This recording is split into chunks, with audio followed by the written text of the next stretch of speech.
एक बार लंबे स्वर से ओम का उच्चारण करेंगे।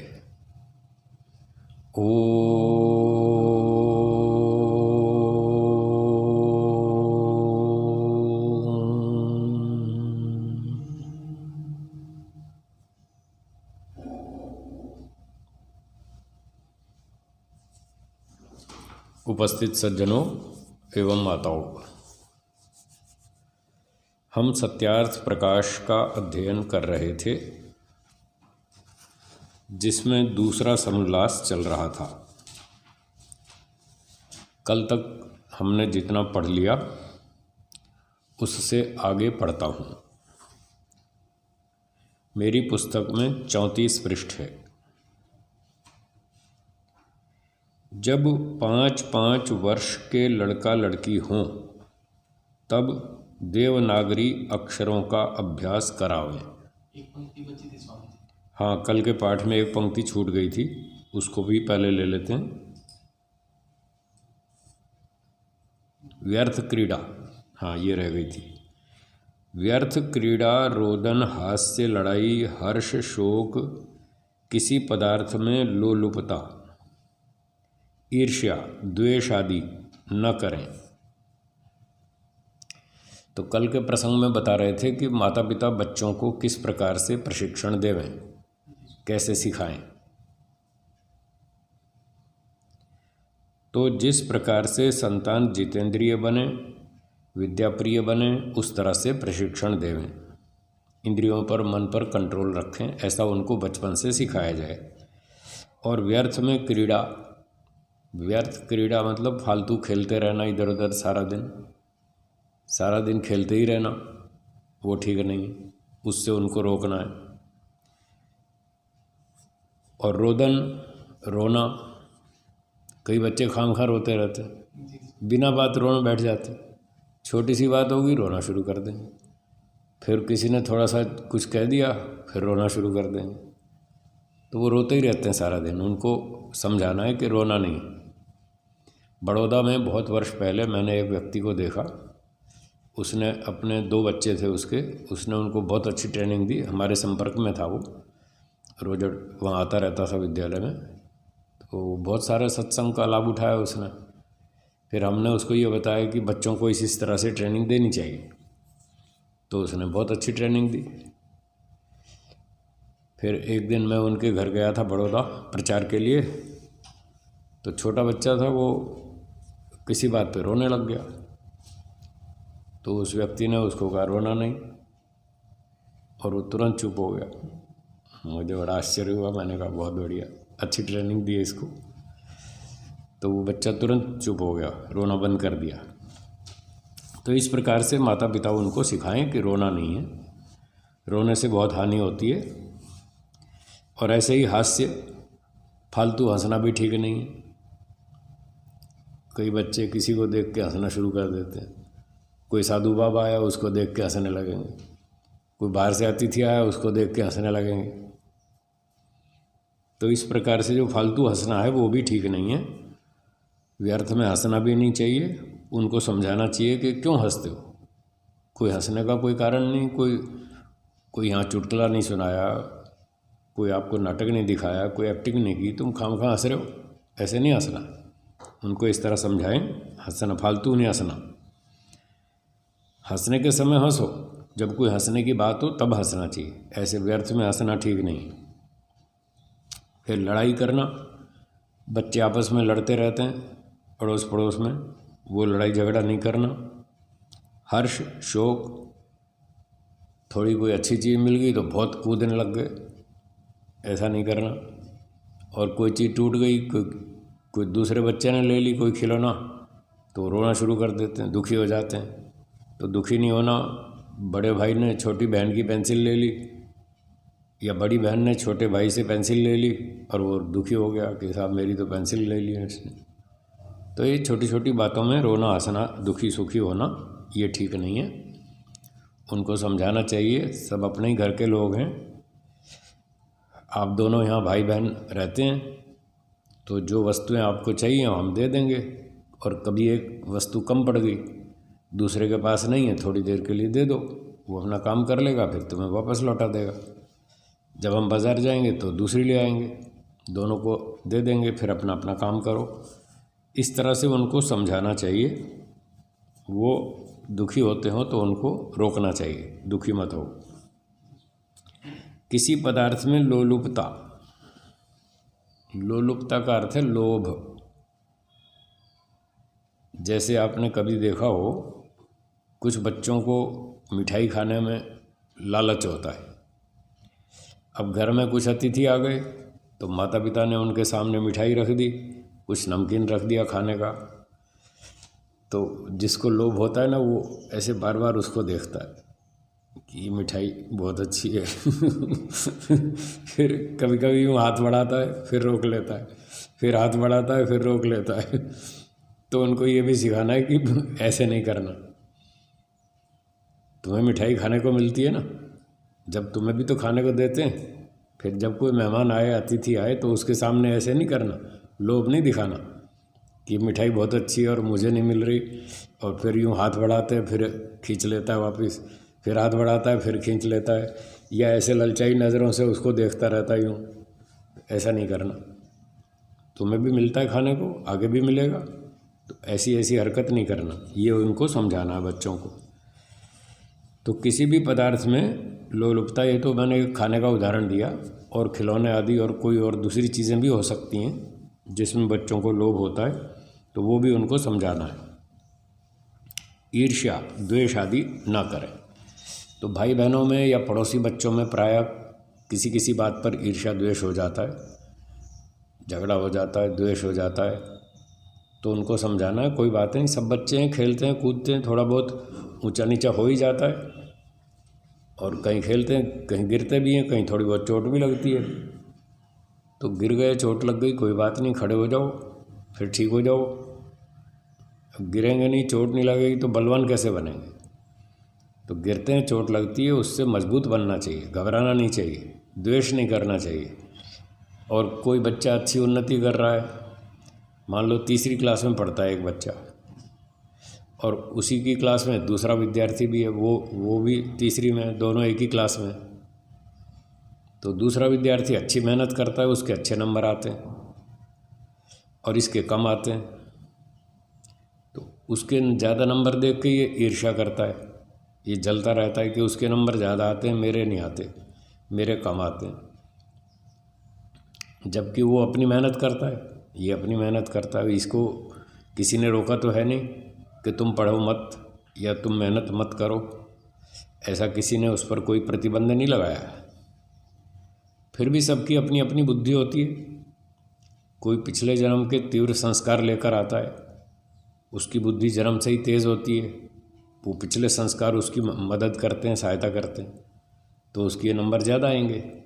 मेहनत भी करता है और बुद्धि भी अच्छी है, उस दिशा में खूब चलती है, तो उसके संस्कार अधिक होने से और परिश्रम से वो आगे निकल जाता है परीक्षा में। तो बच्चों को ये समझाना है कि उससे द्वेष नहीं करना। उसके पूर्व जन्म के संस्कार तीव्र हैं, तुम्हारे उससे थोड़े कम हैं, तो जो सच्चाई है उसको स्वीकार करो। दुखी क्यों होना?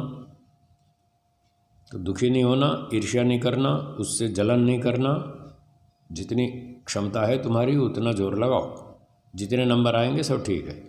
हाँ, 2 नंबर कम आए, 5 नंबर कम आए, तो इसमें कोई धरती पलटने वाली नहीं है, कुछ नहीं होने वाला, ठीक है ना। तो तुम्हारे से पीछे भी तो कितने विद्यार्थी हैं, उनके नंबर तुमसे भी कम हैं, तो उनसे तो तुम अच्छे ही हो। तो कभी कभी बच्चों में और बड़ों में भी ऐसा होता है, वो एक दूसरे को देखकर ईर्ष्या द्वेष करते हैं। और जो बड़े डिग्री वाले कॉलेज के विद्यार्थी होते हैं उनमें भी ये समस्या है। और वो क्या सोचते हैं, बस उसके तो 98% आए, मेरे तो 97 आए, मैं तो 1% पीछे रह गया। 1% पीछे रह गया, बस पता नहीं, जैसे कि दुनिया ख़त्म हो गई, ज़िंदगी ख़त्म हो गई। ऐसा मान लेते हैं। और इसमें माता पिता की भी भूल है। वो भी बच्चों को इतना टाइट कर देते हैं, तुम्हें फर्स्ट रैंक पे आना है, तुम्हें IAS बनना है, तुम्हें IPS बनना है, तुम्हें फलाना बनना है। अरे भाई, तुम्हारी इच्छाएं थोड़ी वो पूरी कर सकता है सारी। तुम्हारी इच्छाएं अलग हैं, इच्छा करने में क्या देर लगती है। तुम कितनी बड़ी बड़ी इच्छाएं कर लो, पर उसकी क्षमता भी तो होनी चाहिए। तो माता पिता ये बहुत भूल करते हैं कि बच्चों पर इतना भारी काम लाद देते हैं जिसको वो बच्चे कर नहीं सकते, उतनी उनकी क्षमता नहीं होती, रुचि नहीं होती, उतना वो पुरुषार्थ नहीं कर सकते, उतने उनके पूर्व जन्म के संस्कार भी नहीं होते। तो इस तरह से बच्चों पर थोपना नहीं चाहिए। उससे क्या होता है, बच्चों के दिमाग में एक ग्रंथि बन जाती है कि मुझे तो फर्स्ट आना ही है, मुझे माता पिता ने दबाव डाला है, मुझे तो फर्स्ट आना ही है। और जब वो फर्स्ट नहीं आ पाया, अब वो चौथे रैंक पर आया, 3 लोग उससे आगे निकल गए, तो वो बेचारा घबरा जाता है। और परिणाम जब आता है सामने परीक्षा का, तो घर जाने में उसको डर लगता है कि मेरे पिताजी पीटेंगे, मुझे डांट लगाएंगे कि तुम्हें कहा था फर्स्ट आना है, तुम क्यों नहीं आए। तो अब पिताजी की डांट कौन खाए, सब गली मोहल्ले वाले सब गालियां देंगे, इससे तो मरना ही अच्छा है। वो फिर सुसाइड में चले जाते। तो ये नुकसान होता है। अरे 4% कम आ गए, 2% कम आ गए तो कोई सूरज चांद थोड़ी टूट गया, वो ज़िंदगी ख़त्म थोड़ी हो गई। बहुत जीवन है अभी तो, और बहुत कुछ कर सकते हैं। सबके तो फर्स्ट नंबर आ ही नहीं सकता। अब 50 विद्यार्थी हैं क्लास में, तो सारे फर्स्ट कैसे आ जाएंगे। अब सारे माता पिता अपने बच्चों से कहे तुमको फर्स्ट आना है तो आधे तो सुसाइड कर लेंगे कि हम तो फर्स्ट आए नहीं, तो अब तो मरना ही ठीक है। तो इस तरह से दबाव नहीं डालना चाहिए। ये कहना चाहिए बेटा मेहनत करो, जितने नंबर आएंगे ठीक है, मेहनत पूरी करो, उसमें कामचोरी मत करो, बाकी चिंता मत करो। कोई सारे IPS नहीं बनते, सारे IAS नहीं बनते, सारे कोई प्रधानमंत्री नहीं बनते। जो बनोगे ठीक है, जितनी ताकत है उतना लगाओ, और जितनी योग्यता बनेगी उतना वो काम करेंगे। और कौन से IPS बन गए, कौन से उनका स्वर्ग हो गया, कौन सा उनका मोक्ष हो गया, वो बेचारे वो बहुत खतरनाक टेंशन में, बहुत परेशान है वो। तो ये इस प्रकार से दबाव डालना बच्चों पर ठीक नहीं है। माता पिता भी इस बारे में सावधानी रखें और उनका उत्साह बढ़ाएं, ये तक ठीक है, यहाँ तक ठीक है। तो ईर्ष्या द्वेष आदि बच्चे ना करें, बड़े लोग भी ना करें, विद्यार्थी कॉलेज के भी ना करें। अपनी सच्चाई को स्वीकार करें, भाई हमारी क्षमता इतनी है, हमारा सामर्थ्य इतना है, हमारे संस्कार इतने हैं, तो हमारी प्रोग्रेस इतनी हो सकती है, इतनी हो गई, इतने में संतोष है। तो संतोष का पालन करें, ईर्ष्या द्वेष ना करें। बच्चे भी और माता पिता भी उनको ऐसे ही ट्रेनिंग दें। तो ये बात थी कल की। हाँ, एक बात और बता दूं, कल मैंने ये बात बताई थी ना कि बच्चों को अनुशासन लगाना चाहिए और उनको बताना चाहिए कि रात को 10 बजे सोना है, सुबह 5 बजे उठना है, रोज़ हवन करना है, रोज़ संध्या करनी है, इसके बिना नाश्ता नहीं मिलेगा, खाना नहीं मिलेगा, दंड मिलेगा, कानून तोड़ोगे तो दंड मिलेगा, ये हमारा घर है कल बताया था, ये हमारा घर है, यहाँ के राजा हम हैं, यहाँ हमारा कानून चलता है, तुमको यहाँ रहना हो तो ये चलेगा, और नहीं तो दरवाज़ा खुला है, भाग जाओ यहाँ से, हम नहीं रखते अपने घर में। इस तरह की जो उनको धमकी लगानी है, उसमें एक सावधानी ये भी रखनी है कि ये धमकी 12 साल तक की उम्र के बच्चों को लगा सकते हैं, इससे बड़ों को नहीं। हाँ, 6 साल के बच्चे, 8 साल के हैं, 10 साल के हैं, वो कहता मैं नहीं करूँगा।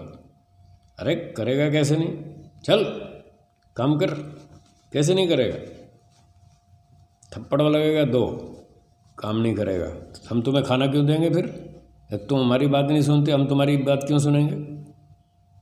हम तुम्हें खाना देते हैं नहीं देते, स्कूल की फीस देते हैं कि नहीं, किताब ला के देते हैं, कपड़े ला के देते हैं, हम तुम्हारी सारी सुविधा पूरी करें और तुम नखरे करते हो मैं नहीं करूँगा।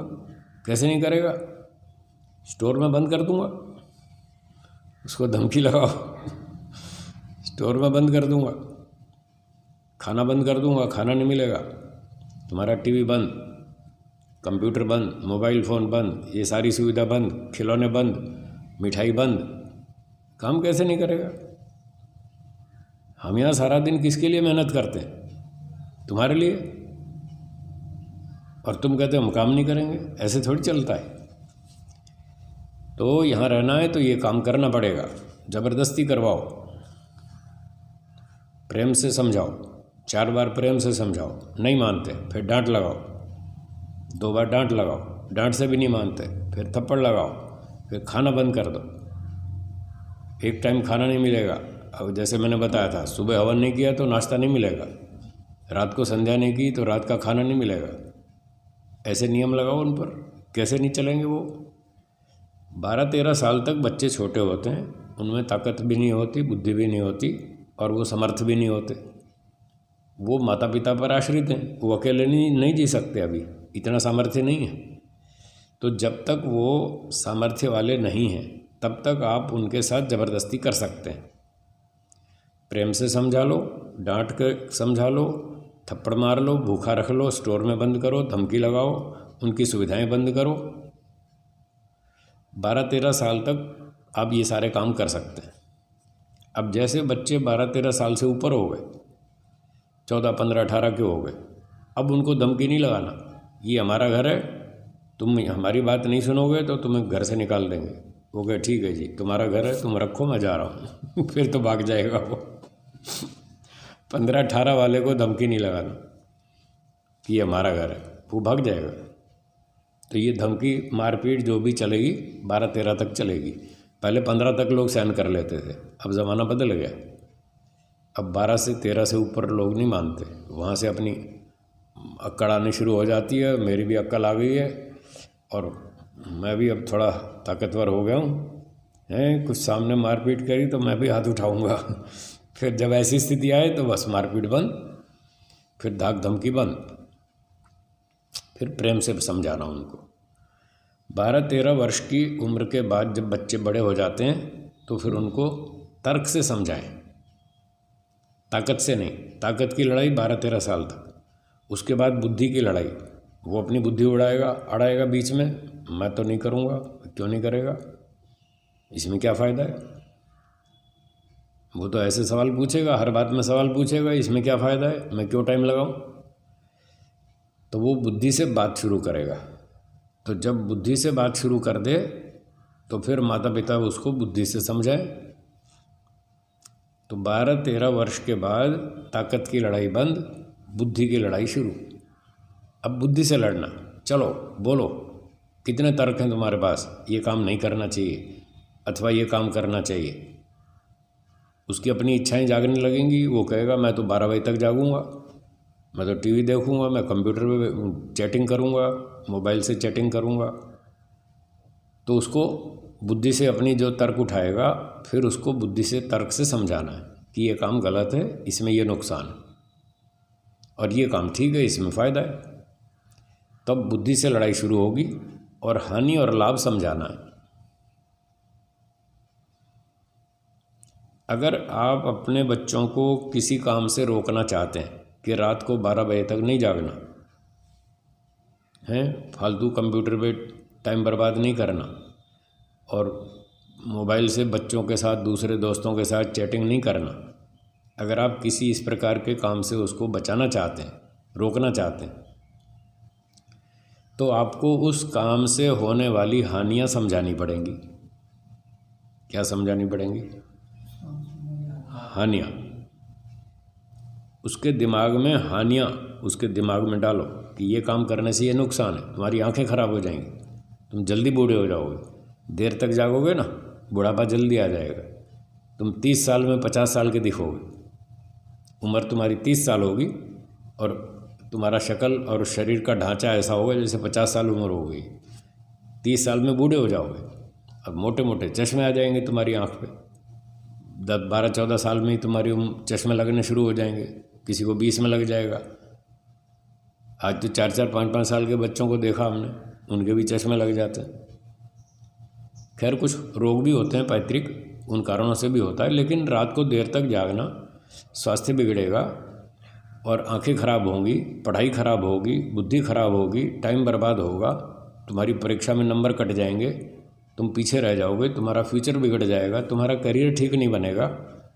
ये चैट करने के लिए बहुत टाइम पड़ा है, अभी तो पढ़ने के दिन है।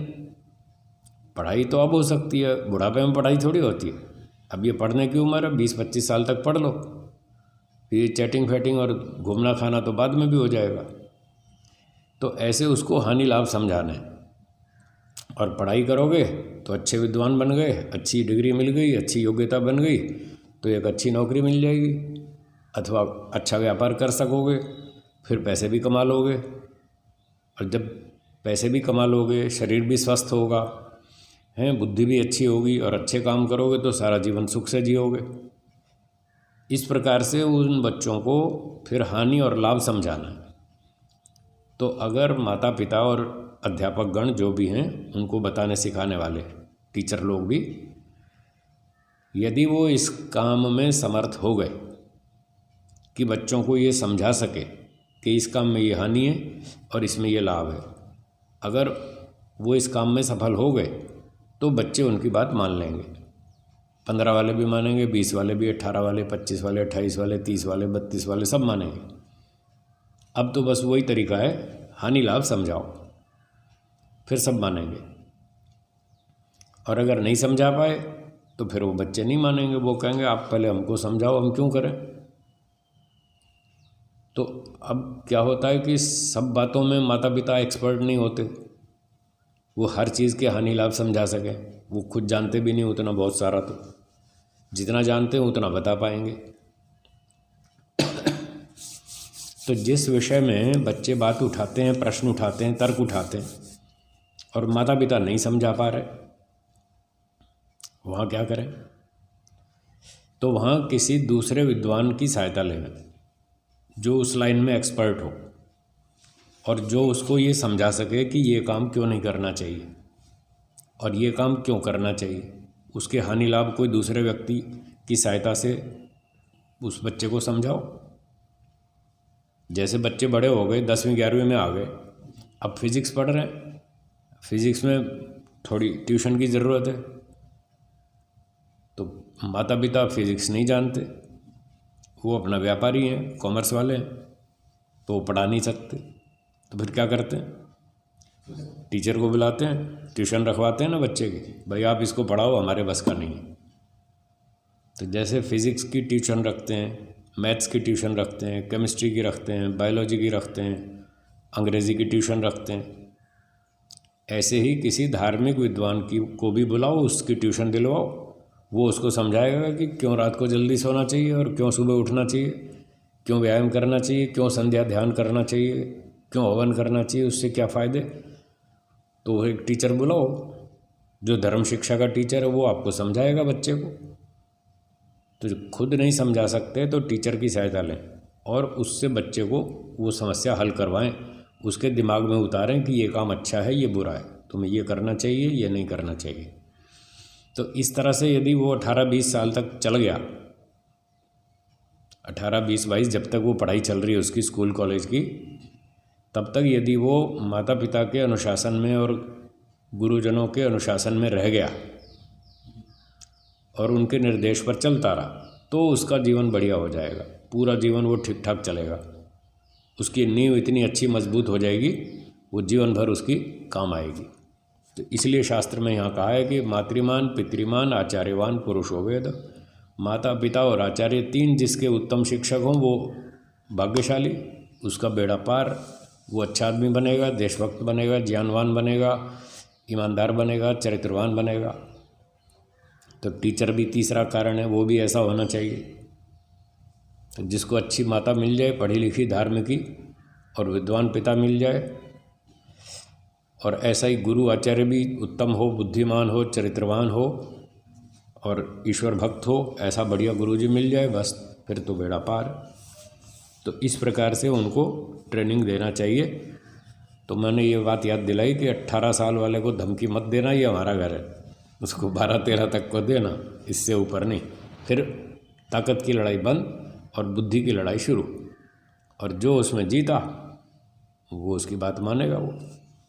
ठीक है जी, चलिए आगे चलते हैं। जब 5-5 वर्ष के लड़का लड़की हों तब देवनागरी अक्षरों का अभ्यास करावें, अन्य देशीय भाषाओं के अक्षरों का भी। तो बच्चे जब 5 साल की उम्र के हो जाएं, पहले छोटे थे तो उनको छोटी मोटी बातें याद दिलाई, कुछ याद कराई, आँख नाक कान हाथ पैर, सेब केला संतरा, मोटा मोटा कौवा कबूतर तोता गाय भैंस, इतना परिचय करा दिया, इतना इतना सिखा दिया। अब 5 वर्ष की उम्र हो जाए तो पढ़ना लिखना शुरू किताब से। तो देवनागरी अक्षरों का अभ्यास करावें। अ आ ई ई उ ऊ क ख ग घ 5 साल की उम्र में बच्चों को ये सिखाना शुरू करें। किताब भी देवें और वो पढ़ना शुरू करें और लिखना भी शुरू करें। इस तरह से उनका भाषा का अभ्यास, लिखना पढ़ना बोलना वो सब शुरू हो जाए। अन्य देशीय भाषाओं के अक्षरों का भी, तो देवनागरी जिसे हम हिंदी बोलते हैं, ये लिपि का नाम है देवनागरी। भाषा है हिंदी। वैसे हिंदी नाम भी बाद में पड़ा, इसका मूल भाषा नाम था आर्य भाषा। हाँ, हिंदी का जो पुराना नाम है वो आर्य भाषा है। ठीक है, तो महर्षि दयानंद जी तो अपनी पुस्तक पर भी लिखते हैं आर्य भाषा, मतलब ये पुस्तक हम हिंदी में लिख रहे हैं तो आर्य भाषा लिखते हैं। कहीं कहीं लिखते हैं वो हिंदी भाषा जब करते हैं तो आर्य भाषा समन्विता ऐसे लिखते हैं। संस्कृत देव भाषा, विद्वानों की भाषा है। देव माने विद्वान। संस्कृत किन की भाषा? देवों की, विद्वानों की भाषा। और हिंदी आर्य भाषा, आम आदमी की, सामान्य व्यक्ति की। तो आर्य भाषा का, हिंदी का भी अभ्यास कराएं। और लिपि है उसमें देवनागरी, ये जो हम पढ़ रहे हैं। और अन्य देशीय भाषाओं के अक्षरों का भी। तो जैसे मान लो कोई व्यक्ति गुजरात में रहता है, उस बच्चे का जन्म गुजरात में हुआ तो वहाँ गुजराती भाषा चलती है, गुजरात की भाषा की लिपि भी है, तो उसको गुजराती लिपि का भी अभ्यास कराएं। अन्य देशीय मतलब गुजराती, मराठी, पंजाबी, उसका भी अभ्यास कराएं। और देवनागरी हिंदी का भी, दोनों भाषाएं अपने देश की हैं, वो उनको सिखानी चाहिए। और बहुत जगह पर बच्चों को बचपन से अंग्रेज़ी लगा देते हैं और इंग्लिश मीडियम, अंग्रेज़ी में पढ़ो पढ़ाओ, ये तो बिल्कुल गलत है। इंग्लिश मीडियम तो नहीं होना चाहिए। अभी बच्चा बेचारा भाषा को समझे या सब्जेक्ट को समझे, अब उसमें डबल काम हो जाता है। पहले तो अंग्रेज़ी भाषा को समझो इंग्लिश मीडियम में, पहले तो भाषा को ही समझो कि भाषा का अर्थ क्या है, फिर उस सब्जेक्ट को समझो उस भाषा में, तो डबल लोड आता है दिमाग के ऊपर। तो इसलिए अंग्रेज़ी मीडियम नहीं होना चाहिए। पहले तो वो ही अपनी मातृभाषा वाला मीडियम होना चाहिए। प्राइमरी स्कूल में 5वीं कक्षा तक 1 से 5 गुजराती बच्चा है तो गुजराती मीडियम स्कूल में पढ़ाओ, या हिंदी में पढ़ाओ। हिंदी अपनी भाषा है, देश की भाषा है। सबसे अधिक संपर्क भाषा हिंदी है भारत में।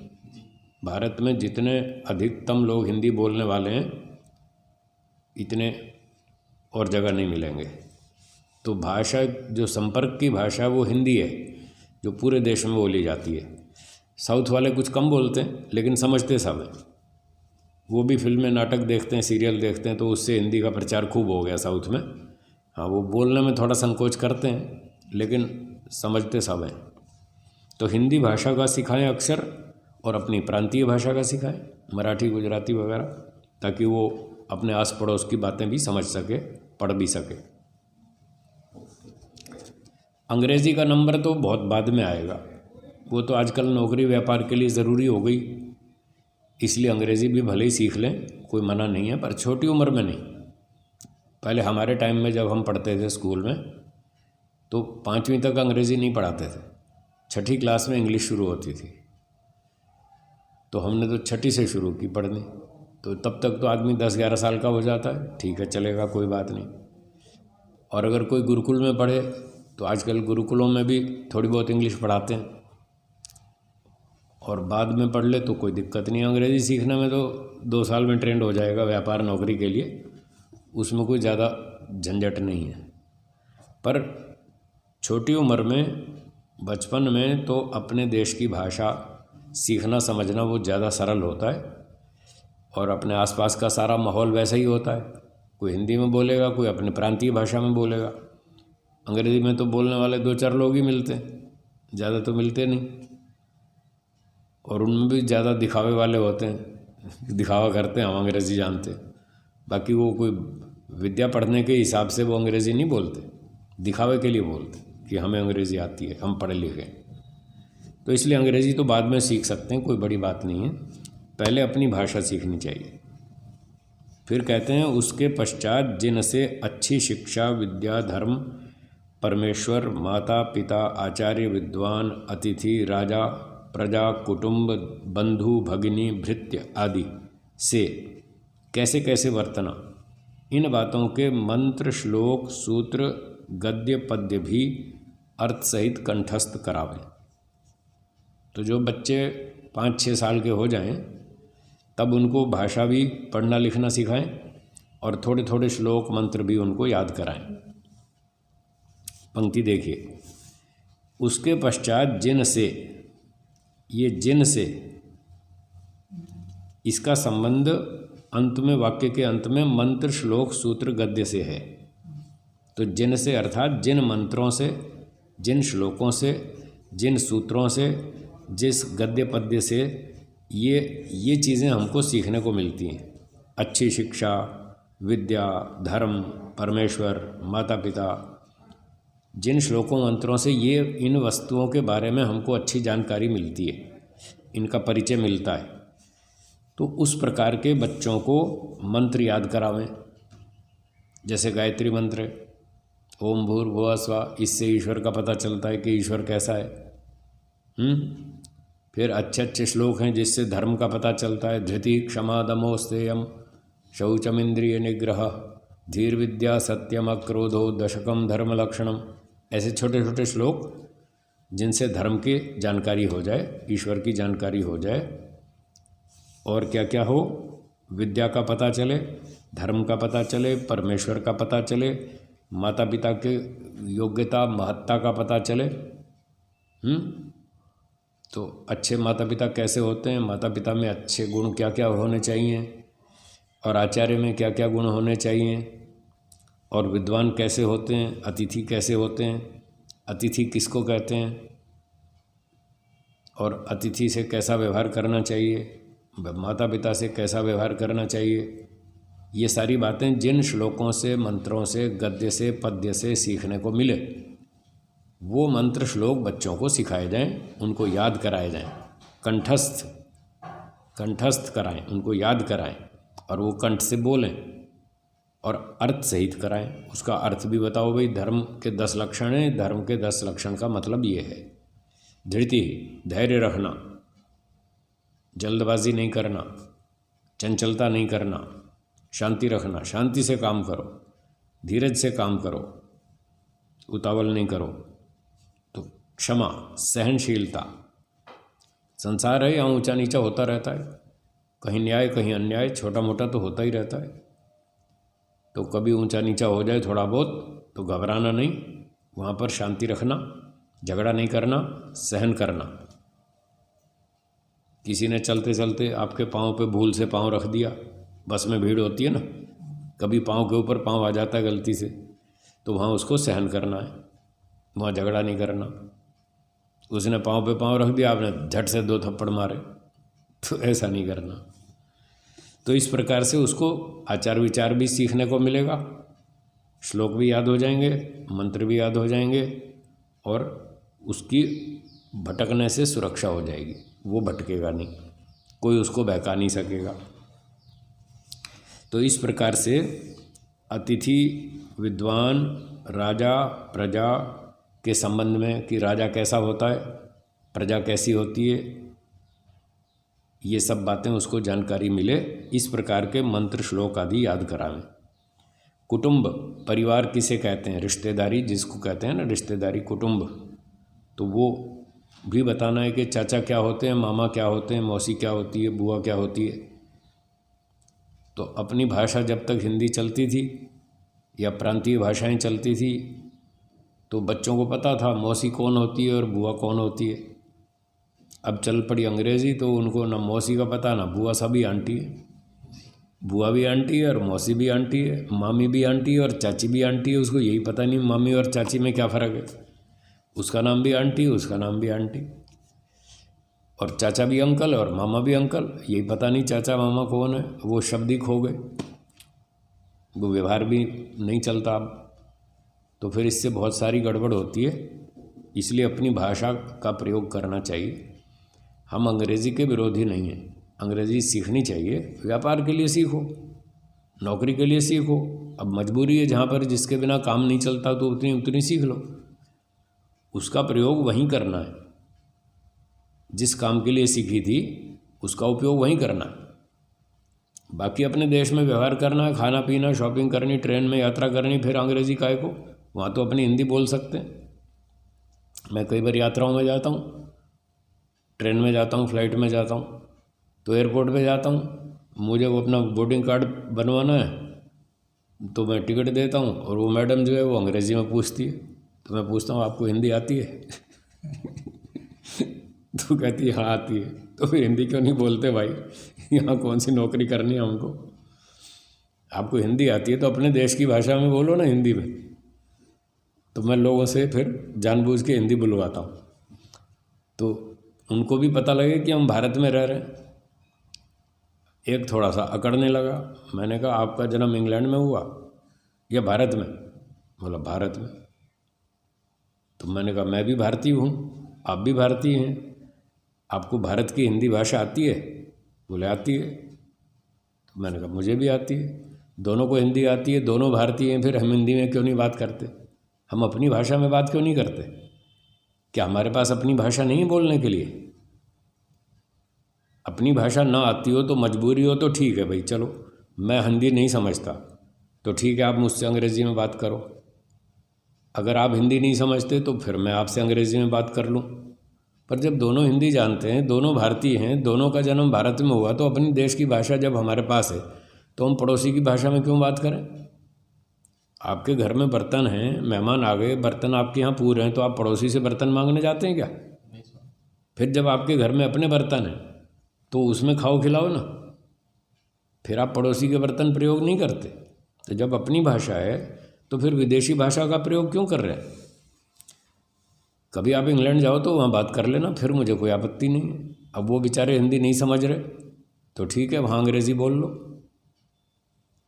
हम भी कभी जाते हैं इंग्लैंड तो हमें उनकी भाषा बोलनी पड़ती है, तो बोल लेते हैं, वो हमसे फिर अंग्रेज़ी में बोल लेते हैं, हम थोड़ी बहुत समझ लेते हैं, ज़्यादा तो नहीं मालूम, पर अपना काम चल जाता है। तो इस प्रकार से जब अपनी भाषा हो तो अपनी भाषा में बात करें। अपना परिवार कुटुंब की जानकारी तो रहे, ये मामा है, ये चाचा है, ये मौसा है, ये फूफा है, तो इतना तो पता लगना चाहिए ना। तो इस प्रकार से कुटुंब की जानकारी उनको ठीक से दें बच्चों को। बंधु अपने सारे मित्र आदि, और भगिनी, भगिनी का मतलब बहन, भृत्य का मतलब नौकर। तो बहन कौन है, भाई कौन है, हैं, और चाचा की लड़की कौन है, कज़न सिस्टर जिसको लोग बोलते हैं। वहाँ पे कज़न भी सारे कज़न होते हैं, चाहे चाचा की बेटी हो, चाहे मामा की बेटी हो, चाहे बुआ की बेटी हो, सारी कज़न है। तो वहाँ गोल गोल बात रहती है, पता नहीं चलता। तो इस प्रकार से अच्छे अच्छे मंत्र श्लोक उनको याद कराएं, इन सब चीज़ों का परिचय दें बच्चों को, चाचा मामा बुआ मौसी आदि, और इनसे कैसे कैसे वर्तना, इन लोगों के साथ व्यवहार कैसे करना, छोटे के साथ कैसा, बड़े के साथ कैसा, बराबर वाले के साथ कैसा, चाचा मामा के साथ कैसा, बाहर वाले व्यक्ति के साथ कैसा व्यवहार, अतिथि सन्यासी विद्वान के साथ कैसा व्यवहार, पड़ोसी बच्चों के साथ कैसा व्यवहार, क्लास फेलो के साथ कैसा, ये सारी बातें उनको सिखाई जाएं। ये है सभ्यता सिखाने की, ये कम सिखाई जाती है आजकल। इसलिए आजकल के जो नई पीढ़ी वाले हैं उनमें हम देखते हैं कोई सभ्यता दिखती नहीं। मैं ट्रेन में जाता हूँ, मुझे कई बच्चे अंकल बोलते हैं उनको समझाया नहीं कि भाई कोई सन्यासी है तो इसको अंकल नहीं बोलना, इसको स्वामी जी बोलना है। उन बेचारों को पता ही नहीं, किसी ने सिखाया नहीं कि भाई ऐसे कपड़ों वाला व्यक्ति जो है उसको स्वामी जी कहते, वो मुझे अंकल कहते। तो मुझे बड़ा अजीब सा लगता है, ये क्या बोल रहे हैं। तो इस प्रकार से उनको सब परिचय और व्यवहार सिखाना चाहिए कि किस प्रकार से बात करनी है, किससे कैसी भाषा बोलनी है, कैसे संबोधन करना है, कैसे व्यवहार करना है, कैसे लेना देना है।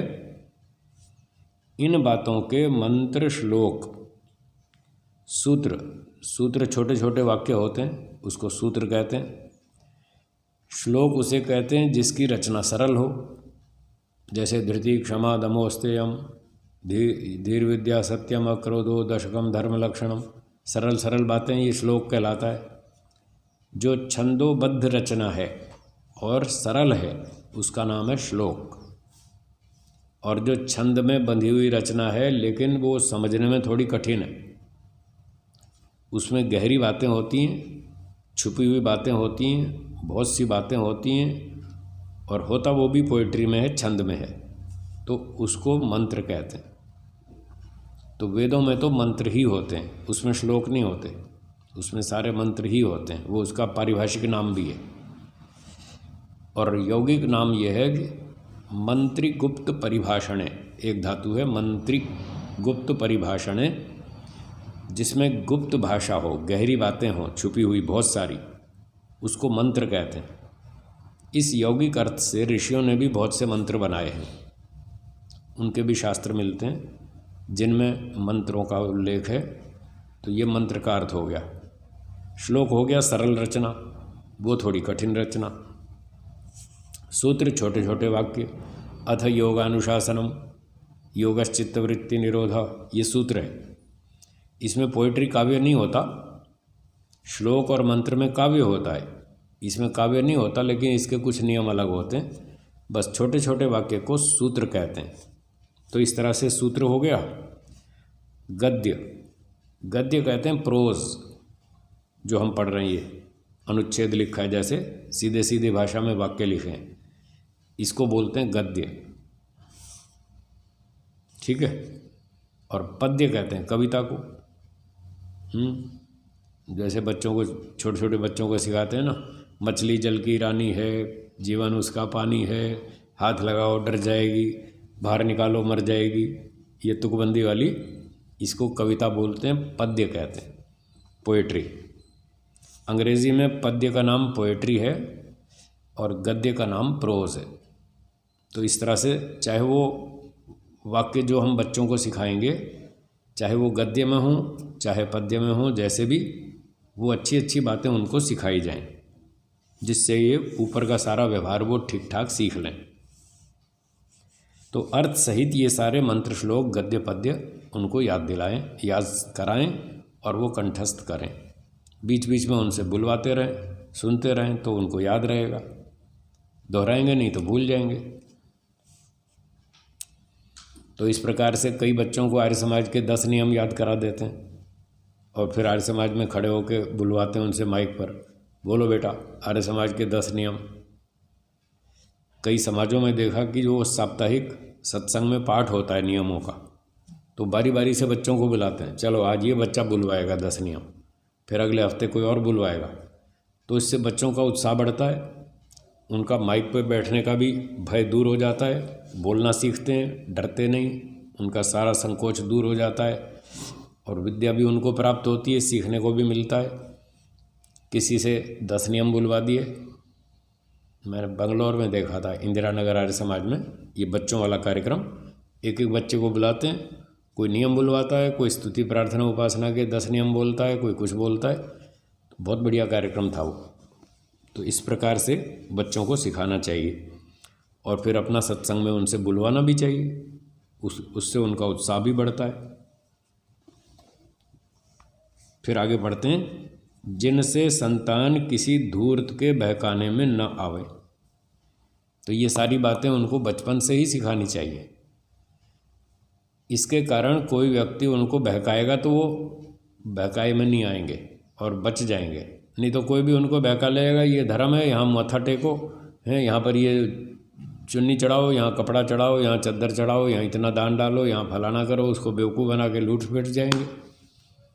तो बचपन से ही बच्चों को सावधान करो कि देखो ये सही है, ये गलत है, ये करना है, ये नहीं करना, ताकि कोई बहका नहीं सके। और जो जो विद्या धर्म विरुद्ध भ्रांति जाल में गिराने वाले व्यवहार हैं उनका भी उपदेश कर दें।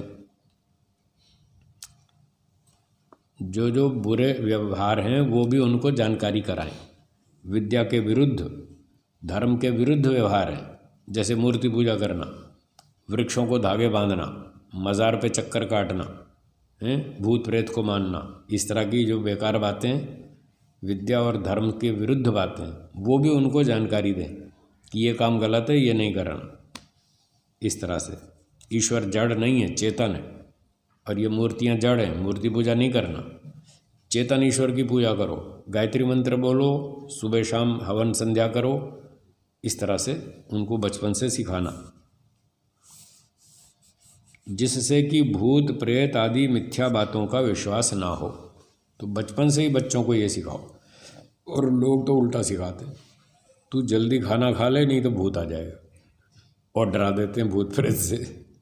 तो वो बेचारा जिंदगी भर भूत प्रेत से डरता रहता है। 15 साल का हो जाएगा तब भी रात को छत पे नहीं जाएगा अंधेरे में, क्योंकि वहाँ अंधेरा है, भूत प्रेत आ जाएगा, खा जाएगा। तो ये गलत बात है, बच्चों को ऐसे नहीं डराना चाहिए। कई माताएं तो भूत प्रेत से डराती हैं और कई बाबा से डराती हैं।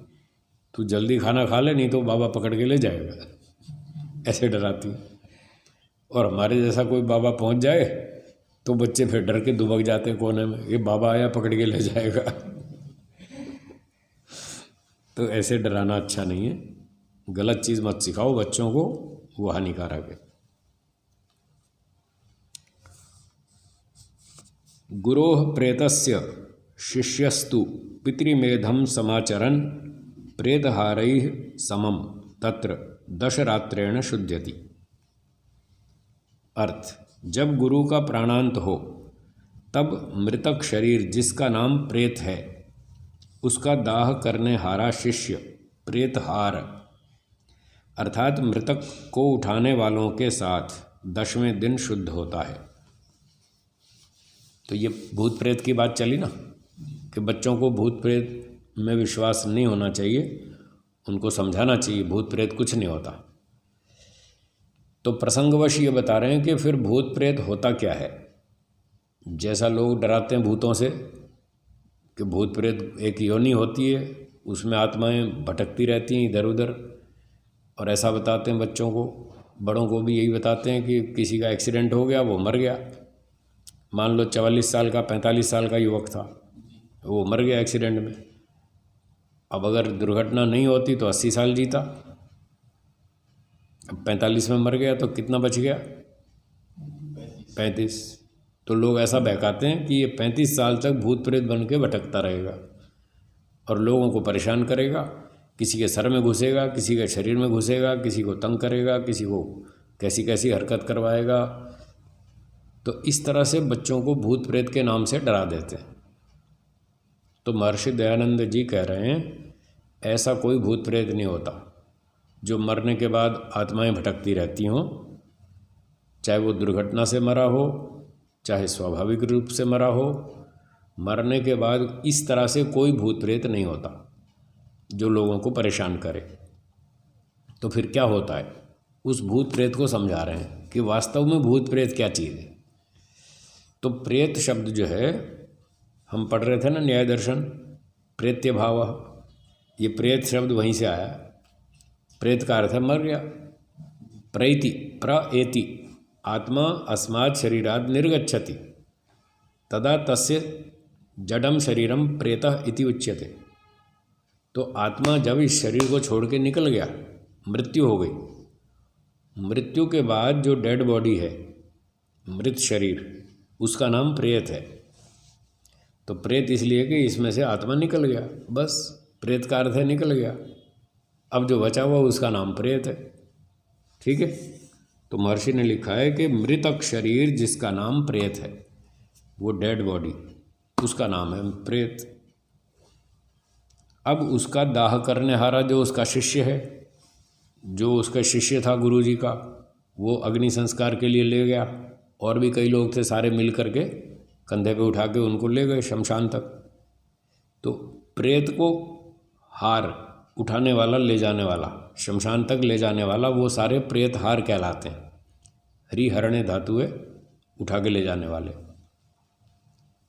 तो जितने भी लोग थे शव यात्रा में, जो उनको शव को ले जा रहे थे, वो सारे प्रेत हार हैं। उसमें एक शिष्य भी था गुरु जी का, वो भी प्रेत हार है। तो कहते हैं वो प्रेत हार शिष्य मृतक को उठाने वालों के साथ 10वें दिन शुद्ध होता है।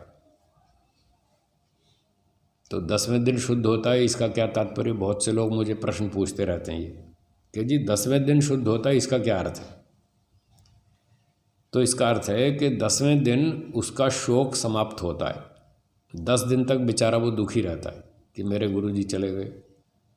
और किसी के पिताजी थे वो, तो उसका बेटा, परिवार के लोग सब दुखी रहते हैं, साहब हमारा बेटा चला गया है, किसी का भाई चला गया, किसी का कोई चला गया।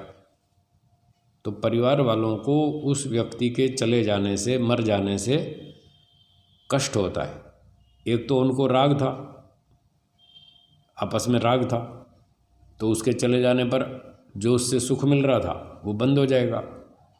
तो इस वजह से उनको कष्ट है कि हमारा राग था और वो व्यक्ति से जो हमें स्वार्थ सिद्धि हो रही थी अब नहीं हो पाएगी, जो लाभ मिल रहा था वो नहीं मिलेगा, इसलिए वो दुखी होते तो इसीलिए राग के कारण ही। तो वो जो दुख है, परेशानी है, चिंता है, और फिर सोचते हैं कि अब वो तो चले गए पिताजी, तो अब भविष्य में हम क्या करेंगे, कैसे, हमें कौन संभालेगा, कौन रास्ता दिखाएगा, कौन मार्गदर्शन करेगा, कौन हमारी समस्याएं सुलझाएगा, कौन सलाह देगा।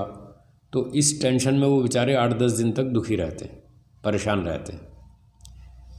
फिर लोग गांव के आते हैं, रिश्तेदार आते हैं, मित्र आते हैं, संबंधी आते हैं, दोस्त आते हैं, वो आके समझाते हैं, भाई देखो ये तो संसार है, हमेशा तो कोई यहाँ रहता नहीं।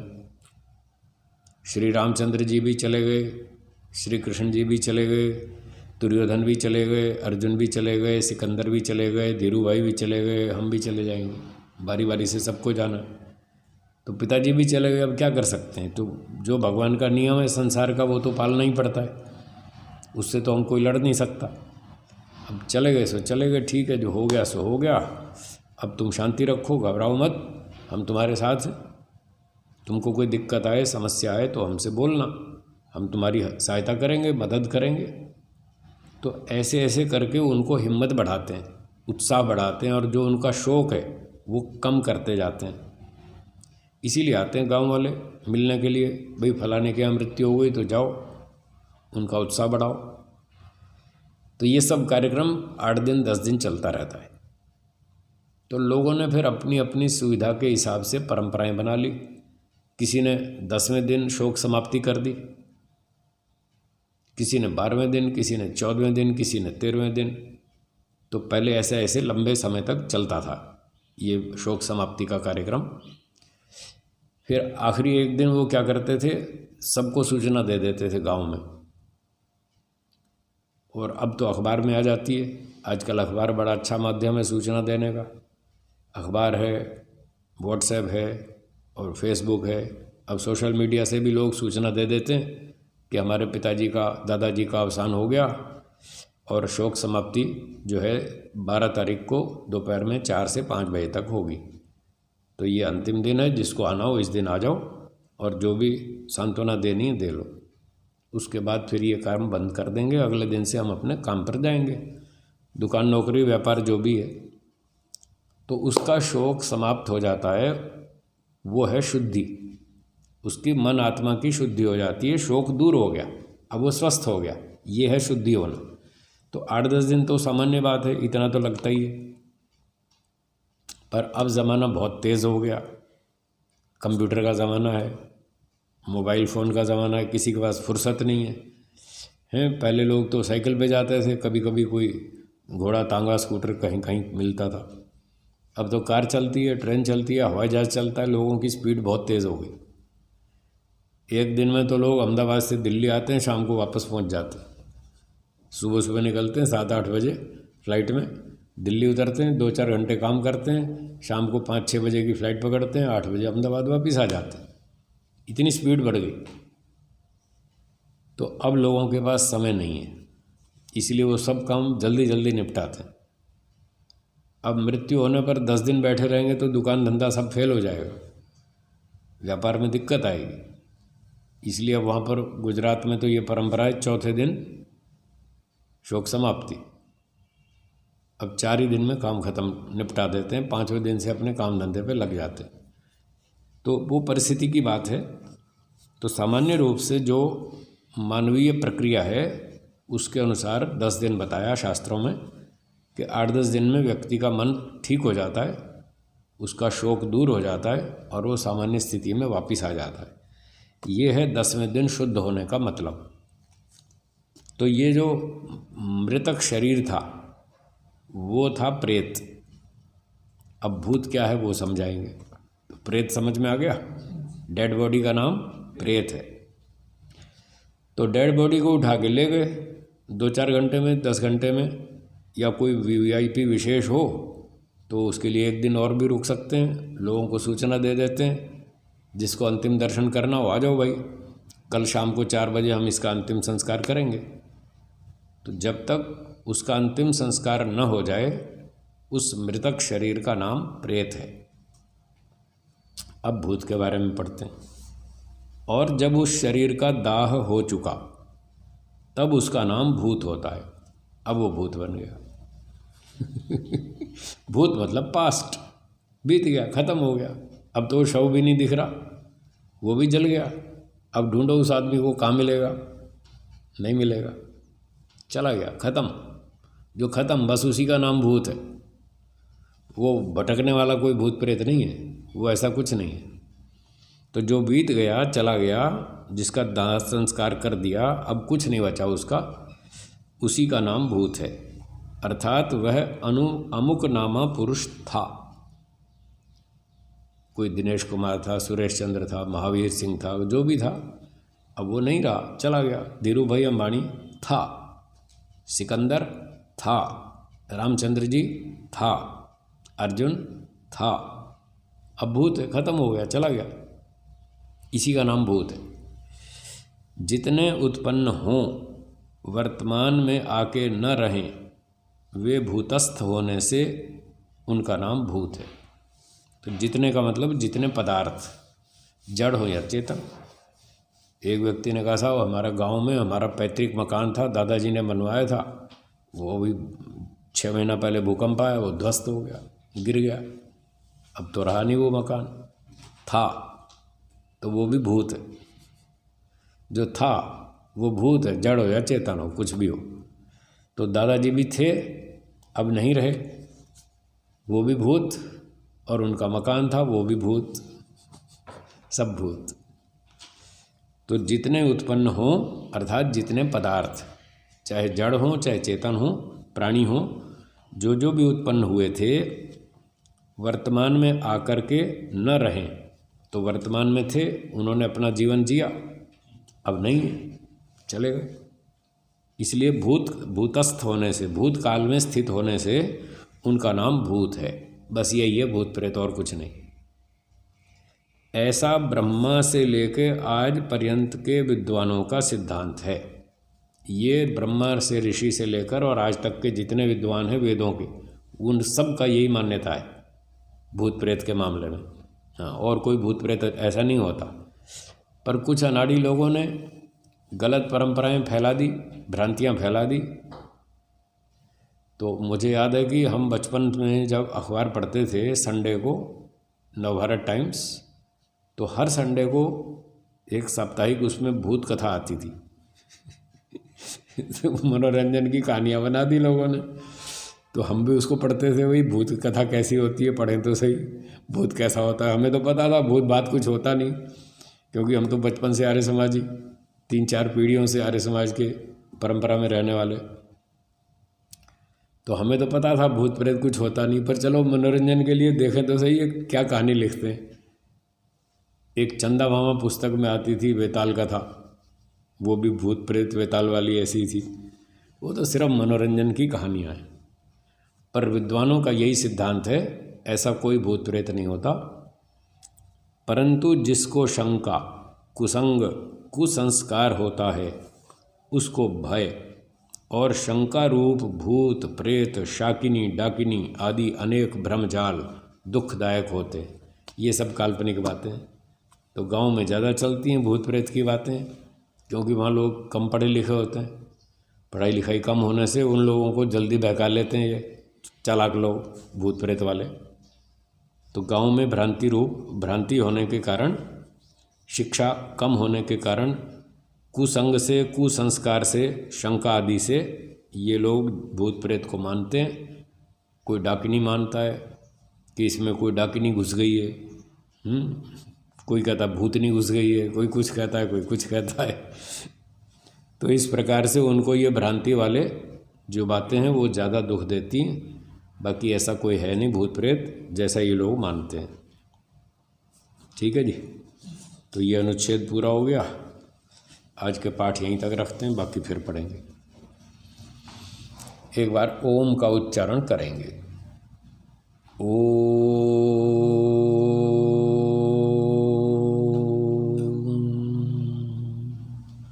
बोलिए, सर्वेभ्यो नमः। सबको सादर नमस्ते जी। धन्यवाद।